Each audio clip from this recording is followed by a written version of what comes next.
Baik, bismillahirrahmanirrahim. Assalamualaikum warahmatullahi wabarakatuh. Alhamdulillah, kita bisa melanjutkan perkuliahan yang sempat tertunda beberapa pertemuan kemarin.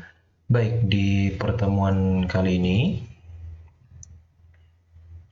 kita akan membahas nilai waktu uang dan dasar penilaian keuangan. Baik, di pertemuan sebelumnya kita sudah membahas tentang apa itu manajemen keuangan, ya, kegiatan merencanakan, melaksanakan sampai dengan mengontrol uang, ya.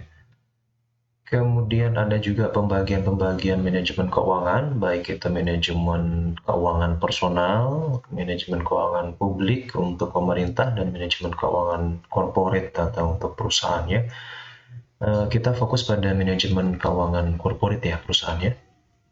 Kemudian ada keputusan keuangan, ada keputusan penggunaan dana. Jadi bagaimana perusahaan menginvestasikan dana yang ada untuk beli apa, untuk beli tanah dan lain sebagainya. Atau keputusan memperoleh dana, ya, keputusan pendanaan, dari mana perusahaan mendapatkan dana-dana tersebut, apakah dari internal atau dari eksternal, utang di bank dan seterusnya.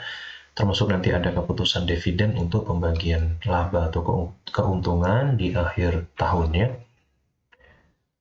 Baik, sekarang kita masuk kepada nilai waktu uang, ya. Nah, kalau kita coba sadari, ya, bahwa nilai uang ini ternyata terus mengalami perubahan setiap waktunya, nilainya itu sebut, ya. Katakan dulu di tahun 90-an, tahunnya film Dylan itu, ya. Dylan 1990 ya, apa 91 ya. Itu dengan uang Rp500 itu dapat membeli satu bungkus nasi dan kenyang, ya, kita makan, ya, di tahun segitu, ya. Mungkin Anda belum lahir di tahun itu, tapi boleh ditanya deh. Kalau di tahun segitu beli nasi bungkus Rp500 mungkin udah kenyang banget, ya. Nah, sedangkan sekarang di tahun 2021, Rp500 jangankan beli nasi, ya. Kita pipis saja sudah 2.000 bayarnya sekarang, ya. Kemudian apa, parkir 1.000. Parkir itu kalau ngasih 2.000 nggak dikembaliin, ya, diambil semua, ya. Ya, dengan Rp500 paling hanya bisa beli satu permen sekarang. Ya, artinya uangnya sama-sama Rp500, tapi nilai penggunaannya berbeda. Kalau di zaman dulu mungkin bisa beli nasi, sekarang cuma bisa beli permen, itu pun dapat satu, ya. Begitu, ya. Nah, hal ini disebabkan kenapa kok bisa seperti itu? Karena ada yang namanya inflasi, yaitu kenaikan harga-harga barang secara umum. Jadi secara umum harga-harga barang itu naik gitu. Yang awalnya nasi tadi harganya 500, mungkin sekarang 5.000 atau 10.000 itu sudah naik gitu, ya. Jadi harga-harga barang yang naik sehingga otomatis nilai daripada uang itu menurun, ya. Begitu. Nah, jadi kalau uang tersebut disimpan di lembaga keuangan, ya, katakan disimpan di bank dan segala macamnya, maka ada peluang nanti uang tersebut dia menghasilkan bunga, yang mana bunga ini terus bertambah sehingga harapannya, katakanlah kita nyimpan uang 1 juta mungkin dari sejak tahun 90 kita simpan terus sampai tahun 2021, kan nanti pasti bertambah terus karena ada bunga-bunga dan seterusnya, sehingga harapannya bisa mengimbangi daripada kenaikan harga-harga barang secara umum tersebut, gitu.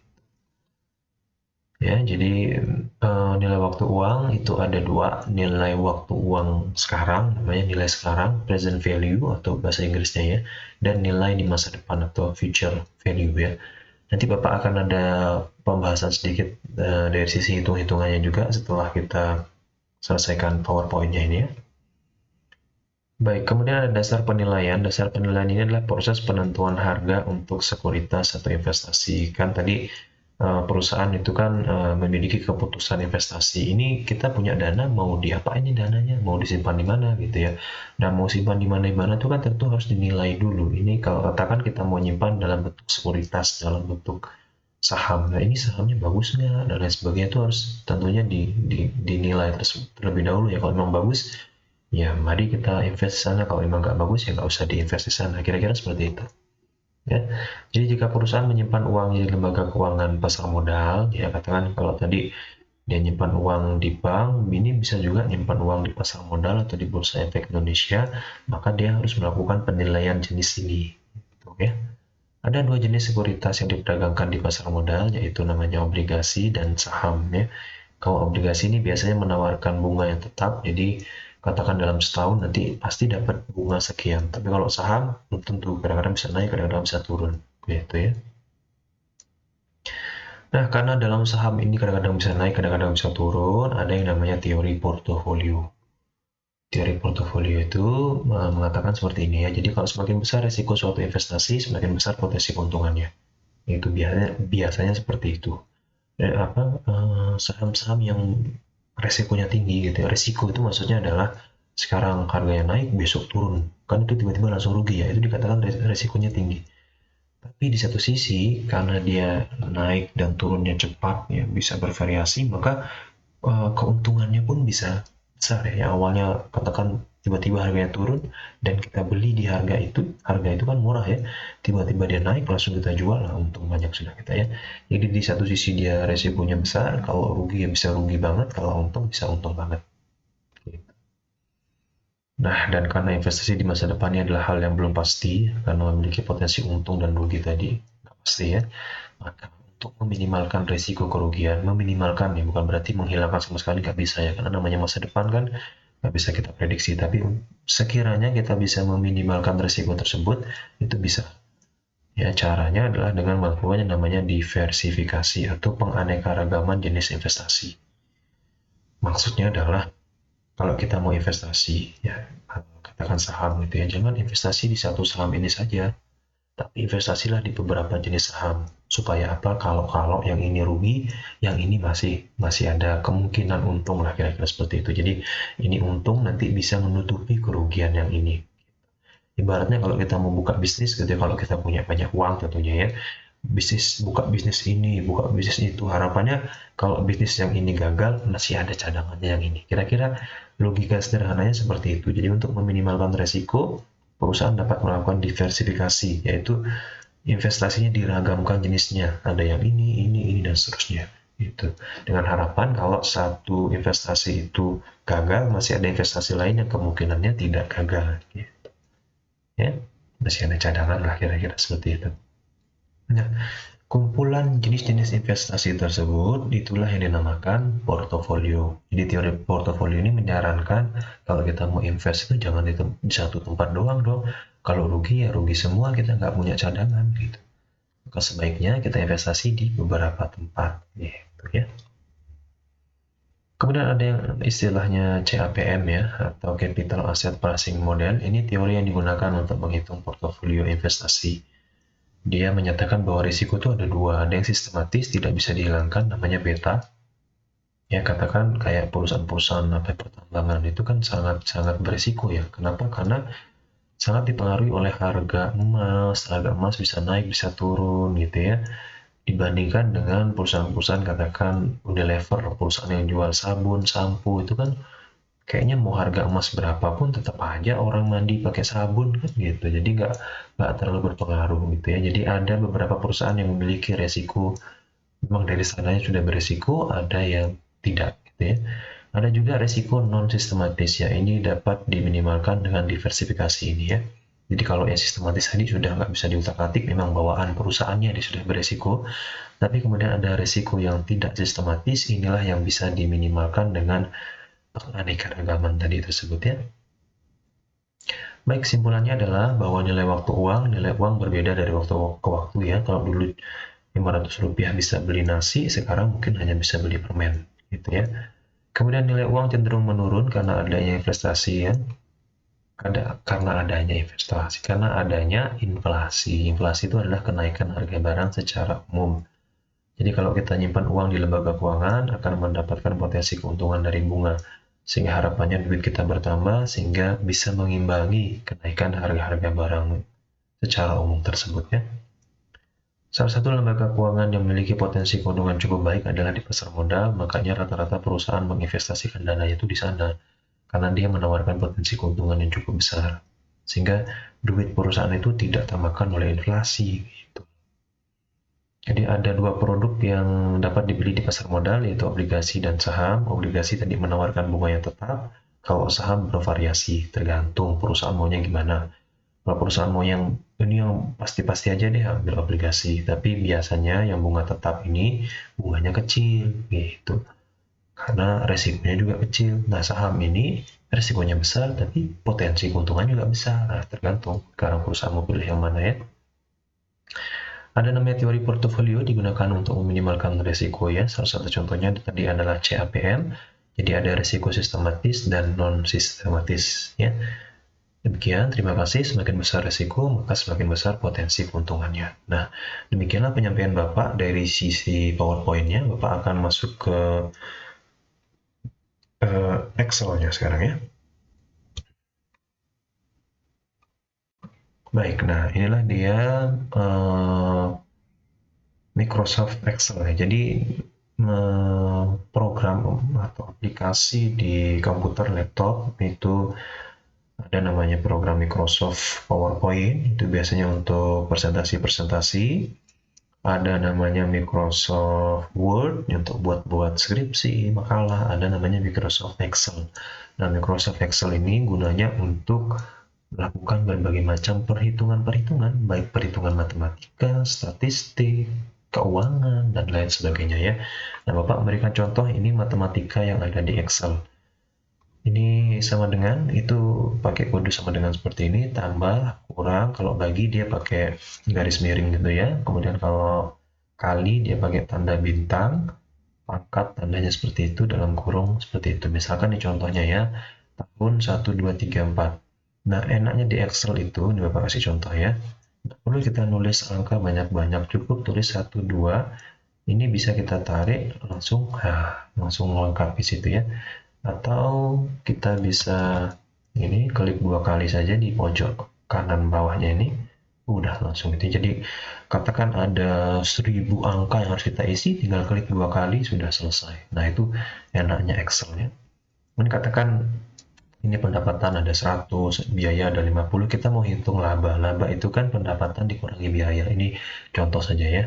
Maka tulis sama dengan, jadi kalau di Excel tuh sama dengannya ditulis duluan gitu ya. Kalau kita kan 1 tambah 1 sama dengan 2. Nah, kalau di Excel sama dengannya dulu ditulis, baru pendapatan. Ini kita bisa langsung klik di sini ya. Dia muncul F6. F6 itu maksudnya adalah F ini 6. Ya, itu maksudnya ya. F6 ini kan tadi pendapat ditulis kurang minus ya. Biaya. Udah langsung enter. Keluarlah dia 50 gitu ya. Ini labanya 50, 100 dikurangi 50 kan 50. Katakan yang di bawah ini belum terisi, katakan gitu ya. Kita mau ngisi, gampang, tinggal klik 2 kali aja. Sudah terisi semua ya. Langsung dia ngikutin yang di atas ini. Kalau di atas ini kan pendapatan kurangi biaya, di sini otomatis ngikutin pendapatan 70 kurangi biaya 40 sama dengan 30, begitu seterusnya. Nah, itu jadi mudahnya pakai Excel tuh seperti itu ya. Kemudian di sini ada total. Kalau total kita bisa sama dengan ini, kemudian ditambah ini, ditambah ini, ditambah ini, dan seterusnya ya.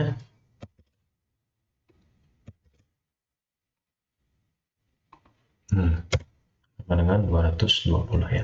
Atau kalau mau cara cepatnya adalah di sini ada namanya auto sum. Sum itu penjumlahannya. Auto sum. Klik enter. Sudah langsung ketahuan. Begitulah enaknya pakai Excel ya. Jadi total laba selama 7 tahun dikatakan contohnya adalah 220 gitu ya. Oke, lanjut. Nah, di sini kalau di Excel tuh ada sheet, ada lembar 1, ada lembar 2, lembar 3, dan sampai lembar berapapun dia bisa ya. Oke, kita masuk ke lembar kedua ya. Tadi Bapak pernah membahas tentang future value dan present value ya. Kalau future itu masa depan, kalau present itu masa sekarang gitu ya. Kalau future value itu biasa digunakan untuk simulasi tabungan di masa depan. Misal, jika kita menabung di bank dan mendapatkan bunga, berapa jumlah akhir tabungan kita nanti? Katakan di bank tersebut dia bunganya 10%. Kemudian jangka waktunya 5 tahun ya. Ini bunganya per tahun ya, karena jangka waktunya 5 tahun. Kalau bisa juga diubah per bulan, misalnya dapat diubah per bulan, bisa saja ya. Kemudian setorannya tadi 1 juta gitu ya. Nah, setoran ini cuma kita setor 1 kali gitu aja, setor sekali 1 juta, kemudian 5 tahun kemudian kira-kira duit kita menjadi berapa. Maka kita bisa hitung dengan cara ini. Nah, ini kalau kita lihat di sini ada rumus ya. FV itu namanya future value rumusnya, jadi sama dengan, tulis saja sama dengan FV seperti itu. Kemudian ini C7 itu ini bunganya berapa, koma, jangka waktunya, kemudian koma 0 itu maksudnya cuma dibayar sekali gitu aja ya. Kemudian setorannya minus 1 juta karena kita keluarin, duit kita akan berkurang gitu ya. Ini di enter udah langsung muncul. Jadi jumlah tabungan kita 5 tahun di masa yang akan datang adalah 1.600.000. Jadi kalau kita nabung 1 juta sekarang, terus kita diemin, 5 tahun kemudian akan menjadi 1.600.000 dengan bunga 10% tadi. Gitu.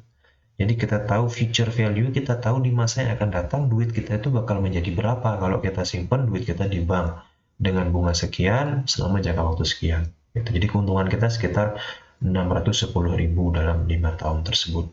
Gitu. Nah, ini biasa digunakan oleh perusahaan-perusahaan kalau dia mau nyimpan uangnya. Katakan ada 3 macam bank menawarkan bunga yang berbeda-beda, menawarkan jangka waktu yang berbeda-beda. Di antara ini mana yang dipilih itu akan dianalisis dengan seperti ini. Kalau saya nanam duit sekian, nanti dapat saya berapa ya? Saya nanam duit sekian, dapatnya berapa ya? Dan seterusnya, dan seterusnya. Gitu ya. Dan enaknya ini, rumusnya ini Bapak sudah tulis, yang di sini kalian tinggal gonta-ganti, nanti otomatis dia ngikutin. Katakan umpama bunganya 5% ya misalkan. Sudah otomatis dia akan terganti menjadi 1.200.000. Tuh. Ini enaknya rumus dalam Excel tuh. Katakan jangka waktunya ditambahin 10 tahun. Sudah otomatis berubah. Setorannya kita merubah jadi 2 juta. Katakan. Bisa. Nah, ini segini ya. Begitu. Enak ya Excel ini ya. Mudah melakukan perhitungan segala macam. Oke, lanjut ke present value-nya ya. Ini adalah simulasi jumlah setorannya. Jika kita ingin membeli barang beberapa tahun mendatang dan mulai menabung dari sekarang, berapa banyak yang harus ditabung? Katakan kita mau beli mobil, atau jangan mobil deh, motor deh. Katakan kita mau beli motor, harganya 20 juta. Katakan kita mau beli 3 tahun lagi lah kira-kira ya. Kemudian bunga tabungan 1%, berapa sih yang harus kita nabung setiap bulannya apa setiap tahunnya untuk mendapatkan 20 juta tersebut gitu ya.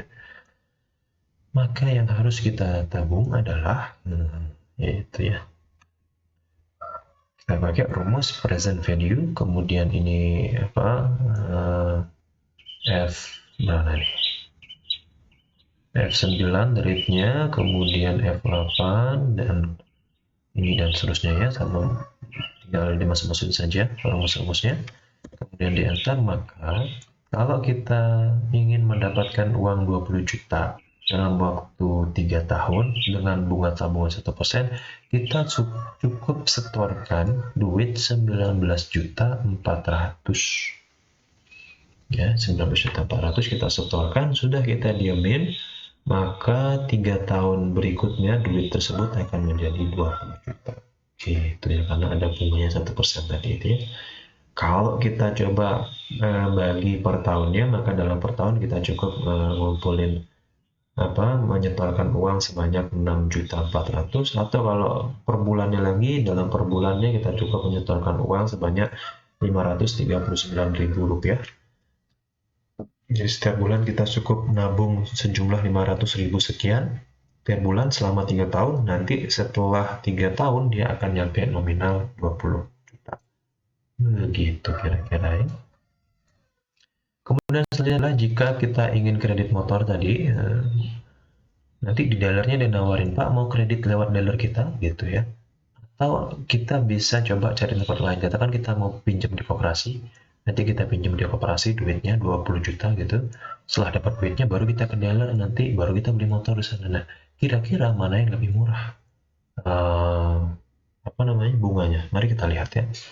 Di dealer harga motornya 20 juta, harus ngasih uang muka 1 juta, kemudian angsurannya 490.000 per bulan selama 4 tahun. Sehingga kalau di total ya, uang muka plus angsuran ini dikali 4 tahun itu sama dengan 24.520.000. Ya, harga motor awalnya 20 juta, tapi karena kita kredit menjadi lebih mahal, yaitu sekitar 24.500.000. Ya, ini wajar ya, karena dia kan ngambil ambil keuntungan juga dari bunga angsuran tersebut si dealernya ini ya. Gitu, atau bunganya itu kalau kita total sekitar 0,9 persenan lah, kurang lebih ya bunganya. Kita punya alternatif lain nih. Kalau kita mau beli motor tersebut, kita bisa pinjam uang di koperasi. Nah, ternyata di koperasi ini angsurannya cuma 600.000 per bulan selama 3 tahun. Nah, itu bedanya ya. Tapi kalau yang di dealer tadi 490.000 tapi selama 4 tahun, ini di koperasi cuman lebih mahal sedikit 600.000 tetapi jangka waktunya 3 tahun. Nah, setelah kita hitung ternyata duit yang kita keluarkan karena ini tidak pakai uang muka ya kalau di koperasi ya, itu adalah 21.600.000. Sehingga kalau kita hitung bunganya, ini rumus bunganya ya, tuh ada rate segala macam, ini tinggal kalian rubah-rubah saja angkanya, ini nanti otomatis bunganya berubah sendiri ya. Ternyata cuma 0,4%, yang artinya jauh lebih murah kita pinjam di koperasi 20 juta, kemudian kita beli motornya di dealer, nanti kita nyetornya di koperasi. Itu alangkah lebih murah daripada kita harus ngambil di dealernya langsung melalui sistem kredit. Nah, ini digunakan ya. Jadi katakan perusahaan mau membeli mobil di dealer ini, nanti dia banding-banding itu mana yang bisa menawarkan bunga paling murah, disitulah yang akan dipilih. Nah, biasanya dealer-dealer tersebut tidak menampilkan atau tidak menunjukkan ini saya bunganya sekian persen loh gitu, makanya harus kita hitung bunganya. Nah, karena sekarang kita sudah tahu perhitungannya, kita nggak mudah dibohongin gitu sama orang. Katakan seperti ini misalkan, Pak ini angsurannya cuma 400 ribuan loh gitu ya, murah di kita ini Pak, tapi kalau kita coba hitung-hitung ternyata bunganya dia lebih besar. Kenapa? Karena dia 4 tahun, sedangkan di koperasi walaupun dia 600.000 angsurannya tapi cuma 3 tahun, kalau kita hitung-hitung lebih murah. Sehingga saran Bapak kalau seperti ini, dia kan 490.000 ya anggap 500.000, cuma nambah 100.000 lagi jadi 600.000, tetapi kita di total-total lebih murah bayarnya, bunganya lebih murah daripada harus ngambil di dealer. Nah, perhitungan-perhitungan seperti inilah yang hanya diketahui oleh orang-orang yang memahami keuangan. Gitu, maka beruntunglah kita sudah mengetahui hal ini sehingga kita dapat melakukan perhitungan tersebut, nggak gampang dibodoh-bodohin lah kira-kira sama orang tersebut ya. Nah, tentu saja ini dapat diubah-ubah harganya kalau nanti katakan harga motornya 25 juta gitu, tinggal diubah. Nah, sehingga bunganya sekian dan seterusnya ya, atau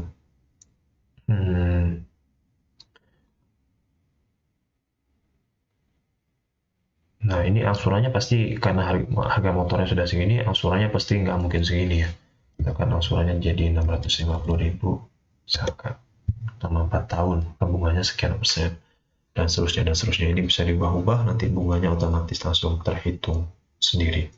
Begitu ya, demikian, terima kasih. Sampai jumpa di pertemuan selanjutnya. Assalamualaikum warahmatullahi wabarakatuh.